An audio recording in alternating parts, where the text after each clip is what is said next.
Hello friends, welcome to Sangeetha சமையல். சங்கீதா சமையலில் என்ன பார்க்க போகிறோன்னா ஃப்ரெண்ட்ஸ், இன்றைக்கி கரப்பான் பூச்சி, பல்லி இதெல்லாம் துரத்துறதுக்காக நம்ம ரொம்ப கஷ்டப்படுவோம். அதுக்காக ஹிட்டு ஸ்ப்ரேலாம் வாங்கி அடித்து பார்த்துருப்போம்.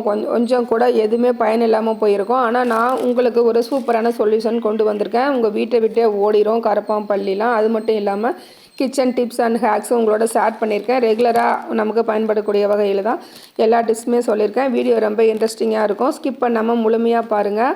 அப்போ தான் நான் என்னென்ன சொல்லியிருக்கேன் அப்படிங்கிறது தெரியும். புதுசாக வந்தவங்க சப்ஸ்கிரைப் பண்ணிவிட்டு பாருங்கள். இப்போ வாங்க வீடியோக்குள்ளே போகலாம். ஃபஸ்ட்டு டிப்பு என்னென்னு பார்த்தீங்கன்னா, நம்ம சுவையான மீன் குழம்பு எப்படி செய்யலாம் அப்படிங்கிறத பார்க்கலாம். நான் வந்து கட்லா தான் எடுத்திருக்கேன். ஃப்ரெஷ்ஷாக வாங்கின மீன் தான் நான் கட் பண்ணி எடுத்திருக்கேன். எப்பவுமே காரக்குழம்பு, புளிக்குழம்பு, மீன் குழம்புலாம் செய்யும்போது மண் பாத்திரம் யூஸ் பண்ணுங்கள், நல்லெண்ணெய் யூஸ் பண்ணுங்கள். ரொம்ப சுவை அதிகமாக இருக்கும். நான் வந்து க்ளீன் பண்ணி எடுத்துட்டேன் மீன்லாம். இப்போ வாங்க ரெசிபி எப்படின்னு பார்க்கலாம். ஃபஸ்ட்டு வந்து ஒரு மண் பாத்திரம் எடுத்துக்கோங்க. ஸ்டவ் ஆன் பண்ணி அதில் வந்து கொஞ்சம் ஆயில் அதிகமாக தான் விடணும். மீன் குழம்புனாவே கொஞ்சம் ஆயில் அதிகமாக இருந்தால் தான் நல்லாயிருக்கும். 4 ஸ்பூன் ஆயில் போட்டுக்கோங்க. போட்டுட்டு அதில் 1 ஸ்பூன் அளவு வெந்தயமும், 1/2 ஸ்பூன் அளவு சோம்பும் போட்டுக்கோங்க. சோம்பும் வெந்தயமும் நல்லா பொரிஞ்சு வரட்டும். நல்ல ஒரு மணம் வரும். அப்போ மணம் வரும்போது நீங்கள் பூண்டு வந்து ஒரு 5 பல் பூண்டு தட்டி எடுத்துக்கோங்க. பூண்டு நம்ம கட் பண்ணி போடுறத விட தட்டி போட்டிங்கன்னா ரொம்ப வாசனை அதிகமாக இருக்கும். இப்போ ஃப்ரெஷ்ஷான கறிவேப்பிலை கொஞ்சம் ஆட் பண்ணிக்கோங்க. இந்த கறிவேப்பிலை, பூண்டு, வெந்தயம், சோம்பு இதெல்லாம் நல்ல ஒரு சூப்பரான மணம் வரும். இப்போது நெக்ஸ்ட்டு வந்து ட்ரை சில்லி 2 கட் பண்ணி போட்டுட்டு, சின்ன வெங்காயம் 1 கைப்பிடி அளவு போட்டுக்கோங்க. எப்போவுமே மீன் குழம்புக்கு பெரிய வெங்காயம் போடுறத விட சின்ன வெங்காயம் போடுறது தான் ரொம்ப ரொம்ப டேஸ்ட்டாக இருக்கும். எங்கள் பாட்டிலாம் கூட மீன் குழம்புக்கு இந்த மாதிரி தான் செய்வாங்க.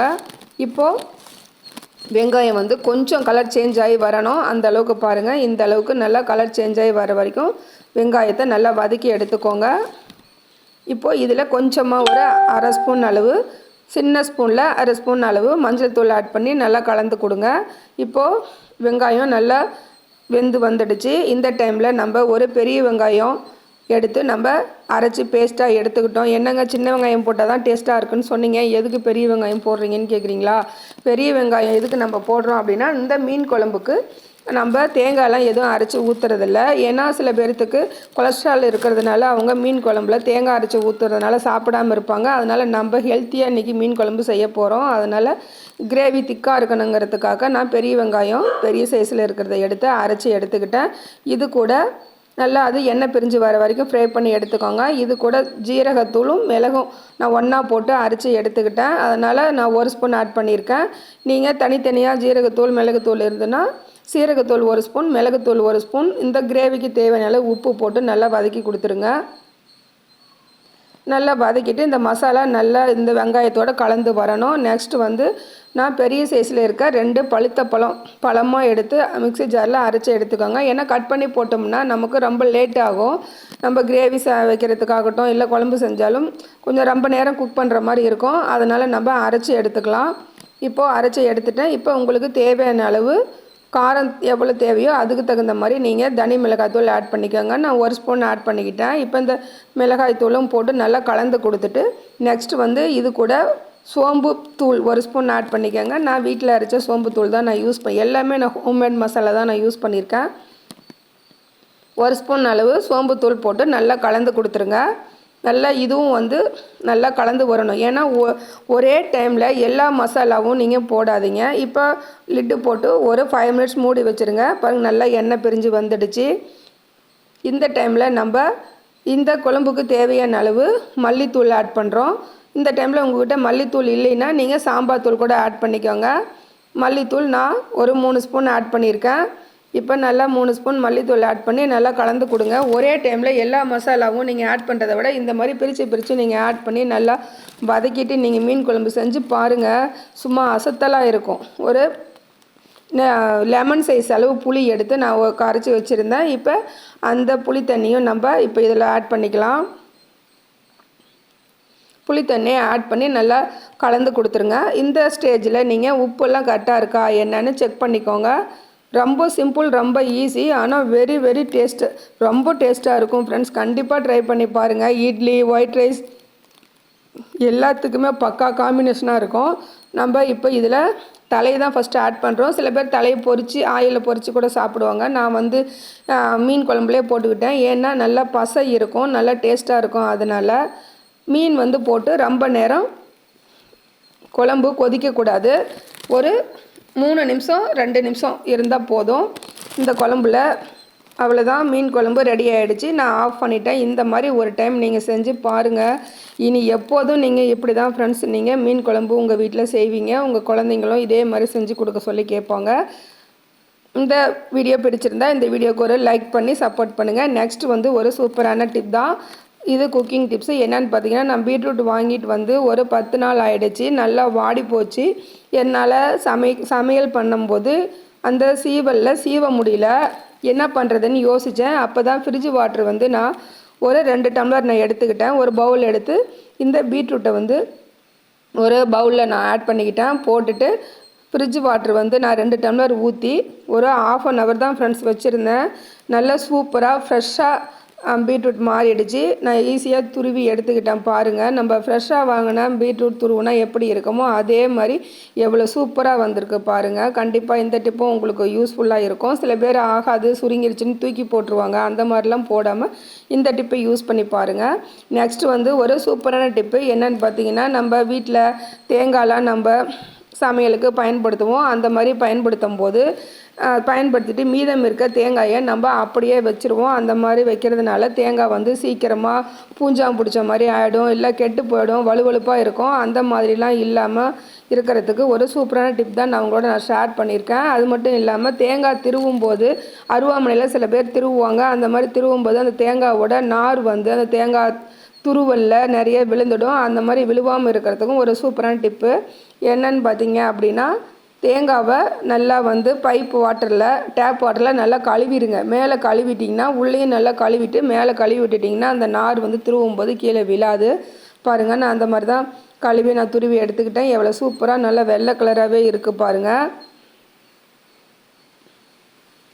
நெக்ஸ்ட் வந்து ஏதோ ஒரு ரெசிபி நம்ம டக்குன்னு செய்கிறோம், தேங்காய் கட் பண்ணி எடுக்கணும் அப்படின்னு நினச்சோம்னா தேங்காய் ஓட்லேருந்து பிரிஞ்சு வராது. அந்த மாதிரி டைமில் இந்த மாதிரி ஸ்டவ் ஆன் பண்ணிவிட்டு தேங்காயை ஒரு 3 செகண்ட் மட்டும் ஸ்டவ்வில் வச்சுருங்க. வச்சுட்டு எடுத்து இந்த மாதிரி தண்ணியில் போட்டுருங்க. தண்ணியில் போட்டுட்டு அந்த ஹீட்டு குறைஞ்சதும் கத்தி வச்சு லைட்டாக நீங்கள் எடுத்திங்கனாலே சூப்பராக தேங்காய் தனியாக ஓடு தனியாக பிரிஞ்சு வந்துடும். பாருங்கள், இந்த ஓடு நமக்கு வேணும்னாலும் யூஸ் பண்ணிக்கலாம். இப்போ வேணும்னாலும் அதை தூக்கி போட்டுடலாம். எவ்வளோ அழகாக நம்ம எடுத்துட்டோம். இந்த டிப்பும் உங்களுக்கு ரொம்ப யூஸ்ஃபுல்லாக இருக்குன்னு நினைக்கிறேன். யூஸ்ஃபுல்லாக இருக்குன்னு நினச்சிங்கன்னா இந்த டிப்புக்கு ஒரு லைக் பண்ணுங்கள். நெக்ஸ்ட்டு வந்து ஒரு சூப்பரான டிப் தான் இதுவும். இது என்னன்னு பார்த்தீங்கன்னா, ஒரு வெங்காயம் எடுத்துக்கோங்க. வெங்காயம் எடுத்துட்டு இது கரப்பான் பூச்சி, எந்த ஒரு பல்லி பூச்சிலாம் வராமல் இருக்கிறதுக்கு தான் எடுத்துகிட்டு இந்த மாதிரி ஸ்லைஸாக கட் பண்ணி எடுத்துக்கோங்க. ஸ்லைஸாக கட் பண்ணிவிட்டு நம்ம ரெகுலராக பயன்படுத்துகிறோம் இல்லையா டூத் பேஸ்ட்டு, அது இருந்தாலும் எடுத்துக்கோங்க. இல்லை எக்ஸ்பைரியான பேஸ்ட் இருந்தாலும் எடுத்துக்கோங்க. எந்த பேஸ்ட் வேணாலும் யூஸ் பண்ணலாம். நான் வந்து பேஸ்ட் கொஞ்சமாக இந்த ஸ்லைஸில் நான் அப்ளை பண்ணிக்கிட்டேன். இந்த மாதிரி அப்ளை பண்ணி விட்டுருங்க. இந்த மாதிரி அப்ளை பண்ணி விட்டுட்டு இதை வந்து எங்கெங்கே உங்கள் வீட்டில் கரப்பான் பூச்சி தொல்லை அதிகமாக இருக்குதோ, எங்கே கரப்பான் பூச்சி நடமாட்டம் அதிகமாக இருக்குதோ அந்த இடங்களில் வச்சுருங்க. கண்டிப்பாக இந்த வெங்காயம் வாசனை, இந்த பேஸ்ட்டு வாசனை இந்த பல்லி கரப்பான் பூச்சிகளுக்கு பிடிக்காது, கண்டிப்பாக வராது. ஃப்ரெண்ட்ஸ், ட்ரை பண்ணி பாருங்கள். இந்த டிப்ஸ் கண்டிப்பாக உங்களுக்கு யூஸ்ஃபுல்லாக இருக்கும். யூஸ்ஃபுல்லாக இருக்குன்னு நினச்சிங்கன்னா உங்கள் ஃப்ரெண்ட்ஸுக்கும் ஃபேமிலி மெம்பர்ஸ்க்கும் ஷேர் பண்ணி சப்போர்ட் பண்ணுங்கள். நான் வந்து என்னோடய ஸ்டவ்வுக்கும் அடியில் கரப்பான் பூச்சி வந்து போய்கிட்டுருக்கோம். அதனால் நான் ஸ்டவ்வுக்கும் அடியில் ஒன்று வச்சுட்டேன். நெக்ஸ்ட்டு வந்து நம்ம கிராசரி ஐட்டம்லாம் வைக்கிறோம் இல்லையா கிச்சனில், அந்த இடத்துல நான் ஒன்று வச்சுட்டேன். நெக்ஸ்ட்டு வந்து என்னோடய ஃப்ரிட்ஜுக்கும் அடியில் ஒன்று வச்சுட்டேன். இப்போ நெக்ஸ்ட் டிப்பு என்னென்னு பார்க்கலாம். நம்ம வீட்டிலலாம் மஞ்சள் தூள், மிளகாய் தூள், மசாலாக்கெல்லாம் அரைச்சிட்டு வந்து வச்சுருப்போம். கொஞ்ச நாள் ஆனதையும் வண்டு பூச்சிலாம் வந்துடும். அந்த மாதிரி வராமல் இருக்கிறதுக்கு மஞ்சள் தூளில் ஒரே ஒரு பிரிஞ்சி இலை போட்டு வைங்க. 6 மாதம் ஆனாலும் வண்டு பூச்சி வராது. ஃப்ரெண்ட்ஸ், கண்டிப்பாக ட்ரை பண்ணி பாருங்கள். இந்த டிப் ரொம்ப உங்களுக்கு யூஸ்ஃபுல்லாக இருக்கும்னு நினைக்கிறேன். நெக்ஸ்ட்டு வந்து மிளகாய்த்தூளும் நம்ம அரைச்சி வச்சுருப்போம். சமையலுக்கு மிளகாய்த்தூளில் கிராம்பு போட்டு பாருங்கள், நீங்களே ஷாக் ஆகிடுவீங்க. கண்டிப்பாக கிராம்பு போட்டு பாருங்கள், வண்டு வரவே வராது. நான் இப்படி தான் போட்டு வச்சுருந்தேன். நான் 6 மாதத்துக்கு ஒன் டைம் நான் மிளகாய்த்தூளை அரைச்சிக்குவேன். இதே மெத்தட் தான் நான் யூஸ் பண்ணிகிட்ருக்கேன். எந்த ஒரு வண்டும் இல்லாமல் ஃப்ரெஷ்ஷாக அப்போ அரைச்ச மாதிரியே கலரும் மங்காது. வண்டும் வராமல் இருக்கும். கண்டிப்பாக ட்ரை பண்ணி பாருங்கள் ஃப்ரெண்ட்ஸ். இந்த டிப்பும் உங்களுக்கு ரொம்ப யூஸ்ஃபுல்லாக இருக்கும். நெக்ஸ்ட்டு வந்து ஒரு சூப்பரான டிப் தான் நம்ம பார்க்க போகிறோம். நம்ம ரெகுலராக நம்ம பயன்படுத்துவோம் இல்லையா லைட்டர், எப்பேர் கண்ட துரு, சில பேர்த்து வீட்டில் லைட்டரில் அந்த துருக்கிற மாதிரி இருக்கும். அந்த மாதிரி இருந்தாலும் இல்லை அழுக்குகள் அதிகமாக இருந்தாலும் அதை ஈஸியாக புது லைட்டர் மாதிரி நம்ம எப்படி மாற்றுறது அப்படின்னா, அதே பேஸ்ட்டு கொஞ்சமாக எடுத்து அப்ளை பண்ணிக்கிங்க. சும்மா கொஞ்சமாக லைட்டாக அப்படியே ஒரு துளி போதும் தொட்டு இந்த மாதிரி விரல்களை வச்சு நீங்கள் நல்லா தேய்ச்சி கொடுங்க. நான் லைவாக தான் செஞ்சு காமிச்சிருக்கேன். நான் இதில் வந்து எந்த ஒரு தண்ணியும் ஸ்ப்ரே பண்ணலை, வெறும் பேஸ்ட்டை மட்டும்தான் அப்படியே வச்சு கைகளில் தான் நான் தேய்ச்சி கொடுத்துருக்கேன்.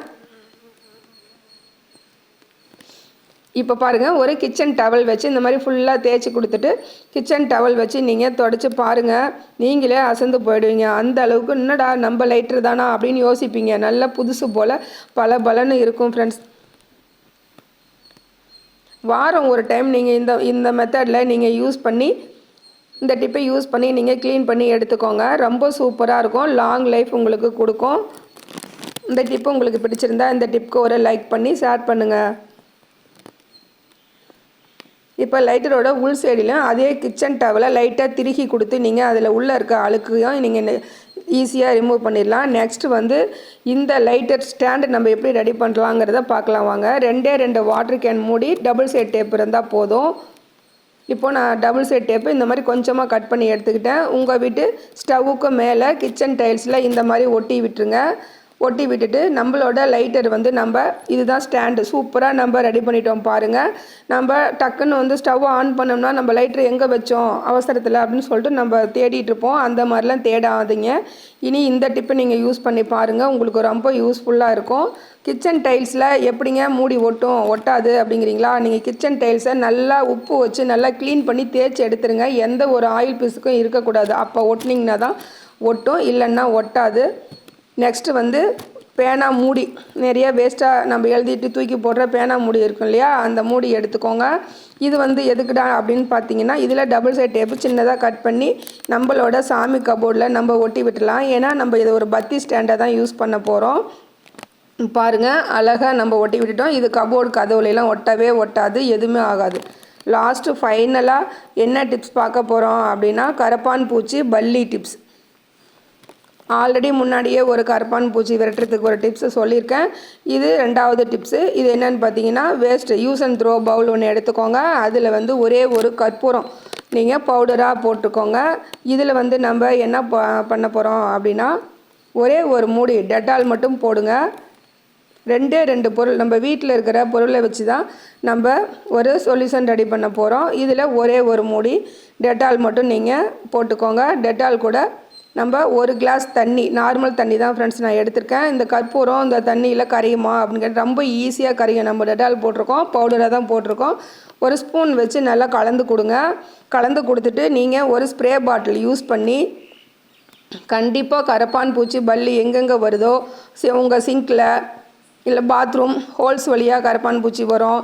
நம்ம ஸ்டவ்வு கடியில், ஃப்ரிட்ஜு கடியில், இந்த மாதிரி இடுக்குகள் அதிகமாக இருக்க பகுதிகளில் இந்த கரப்பான் பூச்சி தொல்லை ரொம்ப அதிகமாக இருக்கும். அந்த இடங்கள்லாம் நீங்கள் ஸ்ப்ரே பண்ணி கொடுங்க. ஸ்டவ் மேலே ஸ்ப்ரே பண்ணும்போது கண்டிப்பாக ஸ்டவ் ஆனில் இருக்கக்கூடாது. நைட்டு வந்து க்ளீன் பண்ணிவிட்டு நைட்டு ஸ்ப்ரே பண்ணி கொடுங்க. Okay friends, thank you. மீண்டும் நெக்ஸ்ட் வீடியோவில் சந்திக்கலாம். பா.